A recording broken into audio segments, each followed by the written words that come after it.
My family and I moved into a house in 2008, 5 bedrooms, 3,200 square feet, $1,600 a month.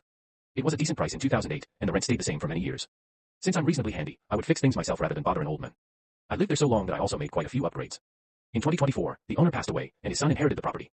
A week later, he gave notice of intent to inspect the property. During the inspection, he kept trying to open drawers and look through my belongings, which isn't legally allowed, and was rude when I stopped him. As he left, he handed me a notice that my rent was increasing to $4,000 monthly, about $1,000 over market value. I would have paid higher rent if it had been reasonable, but I wasn't paying that much. My month-to-month lease was worded to require 3 months' notice to raise the rent. I pointed out this fact, then gave him notice that I would be moving out at the end of the 3 months. A few days later, I was served with an eviction notice. The month-to-month lease also required 3 months' notice to evict me without cause, so he tried evicting me with cause. He claimed I had made unauthorized modifications to the house and cited the back door with a dog door installed. I still had the original door in the garage and the previous owner's permission, so it was neither unauthorized nor a modification. Regardless, the judge decided I needed to move out within 30 days, or he would grant the eviction. Additionally, he explicitly ordered that all modifications be restored to the original. This is where the malicious compliance comes in, and I'm sure you already see this coming. All the smart house additions I made were removed. The tool shed in the yard was removed. The pond was filled in. Closet organizers were torn out. Garage organizers were removed. The updated appliances were replaced with basic models. Every update I made was removed, and then I moved out. He sued me for removing everything. His lawyer cited a law that says any changes to the property become part of the property, and it's illegal to remove them when vacating the property. However, my lawyer pointed out the order from the previous judge, stating all modifications must be restored to the original. I provided receipts for all the things I had removed, proving I had added them and was required to remove them. I won the case, and he had to pay my legal fees. A few months later, I got a call from his sister. Some of my mail had not been forwarded, and she wanted to ensure I got it. We had a short conversation about the entire ordeal. She told me the house was actually inherited by 4 siblings. Her brother had lied to everyone. First, he had raised the rent, knowing I would move out. He already had a deal to sell the house to one of those big rental companies. He told his siblings the house had negative equity and nobody would get anything from the sale. In reality, the house was paid off and worth about $700,000. They had made an offer on the house, which included all the stuff I later removed. He couldn't afford to replace everything, so they took him to court over the sale. Since all 4 siblings were listed as owners, all were named in the lawsuit, which is how they learned the truth. In the end, the house sold for $550,000. In exchange for not pressing fraud charges against him, his 3 siblings split the proceeds, and he got nothing. I used to work at a fast food place back in high school. The managers were the worst. Once you turned 18, they'd stop scheduling you just to avoid paying more. I was 17 and a half and gave them 3 months' notice that I couldn't work during my final year 12 exams. The night before one of my exams, my boss told me I still had to find a replacement or I'd be fired. So I told him I found someone. And I sent my deadbeat brother, unemployed and on welfare for 3 years, to cover the shift. After my exam, I checked my phone to a wall of angry texts from my boss, blaming me for lost money and telling me I was fired. I read them, smiled, and blocked him. I worked at a company that gave out exorbitant amounts of vacation. Anyone who worked there for 25+ years received 8 weeks of vacation and 2 weeks of personal time. This was a family-owned company, but rather large. We ran 3 shifts totaling 250+ people. Enter Jimmy. Jimmy was a grizzled old man. He started at the company when he was just 20, now he was 63 and gave absolutely 0 shits. Jimmy also knew how to make a specific part for our product, him and one other higher up in the office. One day the plant owner comes out and announces he's selling to a corporation. He's older and ready to retire. He promises that there will be very little change and wishes us all well. The new company comes in and immediately goes after many of the great benefits we had. The first thing they do is cut everyone's max vacation down to 4 weeks, and do completely away with personal time. Anyone who's maxed out had until December 31st of that year to use it up, and they wouldn't pay it out. They then go into the office and clean house, firing anyone who's close to retirement. Including Jimmy's backup. But they also do away with one very important rule. You no longer have to get vacation approved, you can just call in and take it. Jimmy is pissed, and they know it. They realize he's the only one in the building that can do his job now. So they hire a new kid for him to train, most likely to permanently replace Jimmy. So Jimmy does what anyone would do. He calls in the first training day for the new hire, and lets us know he's going to use all of his PTO at once, and promptly takes 10 weeks off. We had a backstock of parts he had made, so it wasn't too unnerving. But for 10 weeks, Jimmy went and applied to other jobs, found one, and started. Fast forward 10 weeks, it's the day Jimmy is supposed to return. He doesn't. For 2 days they try calling him, and even go to his house. He's nowhere to be found. Finally on day 3 he calls and resigns, and they lose their shit. The parts he makes are specialized and patented by the original founder. You can't just hire someone off the street to make them. What eventually happened was they had to contract the original owner to come in and teach some new hires how to make them, and when he found out what all they had done it pissed him off. The last I heard he charged them a 7-figure contract to teach them how to produce the parts, and they had to pony up or close down. Moral of the story, don't fuck with people's vacation time.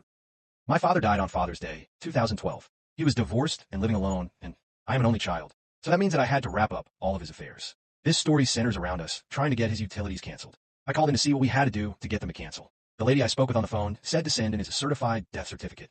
I sent in the certified copy of his death certificate the next day. The next month got another bill. I called again, and a new woman answered. She said that because I wasn't on the account that she had to speak with the account holder. I informed her that the account holder was dead, but she wouldn't budge. I had to make an appointment with a supervisor so she could speak to him herself in person. I showed up at the Board of Public Utilities with another death certificate and his ashes in a clear bag that they returned his remains in. I plopped them down on the center of her desk and said when she talked to him to tell him that I loved him for me. The woman went pale, flew out her chair, and called the cops. When they showed up, she claimed that I had assaulted her. And yes, my dad's remains were still sitting in the middle of her desk with the death certificate. The cops questioned me as to why I would do that. I told them the story. The supervisor's boss was called in, and they all stepped away from the desk for a private talk. While they were talking, the cops came over to talk to me. They said that I shouldn't take human remains out in public, but there was no laws that were broken. I said that I agreed with him that it was extreme, but she insisted to speak with him in person. By then, they were done talking between themselves. The supervisor's boss kissed up to me and got it taken care of. But the story isn't over yet. I had to call back a few days later to get utilities back to the house in my name. When the person on the phone saw the address and my name, I was immediately put on hold. The supervisor's boss that finally helped me got on the phone. She sucked up to me and waived all of the fees that come with setting up utilities. Just as the call was ending, she informed me that she was again so sorry for the employee's lack of compassion. She said that the employee was terminated, and again, she is so very sorry. Happened this morning. Even though I made a complete and full stop at a four-way stop, I get pulled over by a police vehicle, lights flashing, the works. I turn my dash cam around to face me and whomever goes in front of the driver's side window. I roll it down and ask what seems to be the problem, officer. Officer looks at me the way one would look at a sticky piece of gum stuck to the bottom of one's shoe. You didn't make a complete stop? He says, I adjust one of my hearing aids, lost part of my hearing due to being a touring session musician previously, and before I could speak, he firmly orders, sir, take off your earphones when I'm talking to you. I take both hearing aids off and look at him. I can read lips a little, but we're both masked, so I can't understand what he's saying. I communicate in sign language simultaneously while speaking verbally. I'm deaf, and I didn't understand what you just said. Can you communicate to me in ASL, American Sign Language, please? He points at my hearing aids that look like Apple AirPods, motioning me to put them on. I respond, yes, officer. Without those, I can only communicate in ASL. Please instruct me in ASL, and I will be compliant in every possible way. He looks at the dash cam that's neatly pointed squarely at us and mumbles for fuck's sake. He then motions for me to go, giving me 2 thumbs up. Needless to say, I rolled up the window and drove away as fast as legally allowed. Couldn't wipe the smile off my face all day, lol. This happened 16 years ago. When I was about 20 years old, I was a department manager in a big box hardware store. People said I acted 25, but I didn't even look 18. As a young female, I saw my fair amount of sexual discrimination, but the worst always came from women. This is the story of one such woman. I managed the paint department. I had 3 associates who worked for me. They loved me as a boss because I bought them a department radio, took the shifts they didn't want. Worked Friday close and Saturday mid, so my 2 younger guys could have time to have fun on Friday nights, and the older gentlemen took early Saturday mornings so they could sleep off their fun.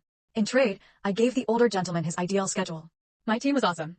One day I was in the department alone, and a lady came up and asked me where she could find the 5-gallon oil-based primer. I let her know that my location didn't carry the 5-gallon size of that primer. She told me that we did and said that it was shelved right there while suggesting I was too stupid to remember. Her husband gave me an apologetic look. I let her know that another location had what she was looking for and that it was in fact in that exact location in that store. She let me know how stupid she thought I was for thinking she could mix up stores. Then, she began yelling and loudly insisting that I get a mat out there to help her because she wanted someone competent and not a stupid little girl. Her husband actually tried to step in at that point, but I just smiled and let her know that a male paint associate would be clocking in any minute and that I would be happy to direct him to her as soon as he is on the clock. I smiled and waited for Joe to clock in. Joe was great, and I knew he could handle this, or I wouldn't have put him in this situation, but Joe was also new. He was learning things super quick, but still relied on the rest of us for help. When I saw Joe walking up, I quickly said that there was a customer who needed help. I let him know that she was upset and asked him to do his best to answer her questions. Joe walked up to the lady. She said, "Finally a man." She asked her question, explained where the product should be, and waited. Joe calmly let her know that he had never seen us carry 5-gallon size of oil-based primer, but said he could check with the paint department manager. She was happy and loudly said she was happy to be getting some real help. Joe walked up to me and started to ask me about 5-gallon oil-based primers. The lady quickly walked up and asked him what he was doing. He turned and said, "This is my manager. She runs this department."